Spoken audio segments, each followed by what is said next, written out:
Détecter l'arôme du vin par rétro-olfaction en aspirant de l'air, c'est une des techniques pour déguster un vin dans les règles de l'art. Aujourd'hui, la vue, l'odorat et le goût sont mis à contribution.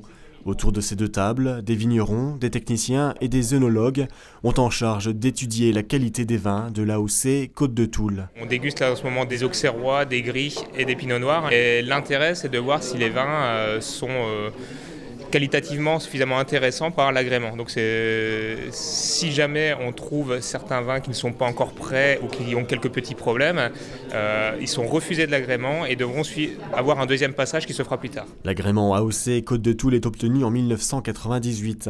Il regroupe aujourd'hui 11 vignerons viticulteurs sur un territoire modeste, 75 hectares classés sur 8 communes.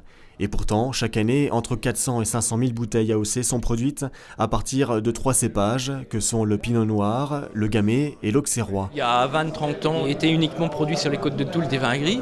Maintenant, on produit beaucoup de blancs qui sont très appréciés, et puis beaucoup de rouges qui, pour certaines cuvées, n'ont rien à envier à certaines cuvées de Bourgogne. Aujourd'hui, une trentaine de vins sont présentés et le millésime 2014 semble prometteur. Le millésime est vraiment intéressant. En 2014, sur les côtes de Toul, on a des choses qui sont bien mûres, plus mûres que sur les dernières années, des aromatiques très fruitées, des équilibres sucre-acide qui sont vraiment intéressants, avec des acidités un peu moins tendues que sur les derniers millésimes, un peu moins amères.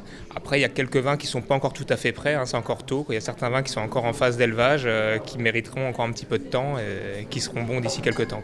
Encore en phase d'élevage ou même de fermentation, certains vins ont été refusés aujourd'hui à l'agrément. Ils bénéficieront tout de même d'une seconde chance lors d'un deuxième passage programmé en juin pour espérer obtenir le précieux sésame. Il n'y a pas de défaut majeur.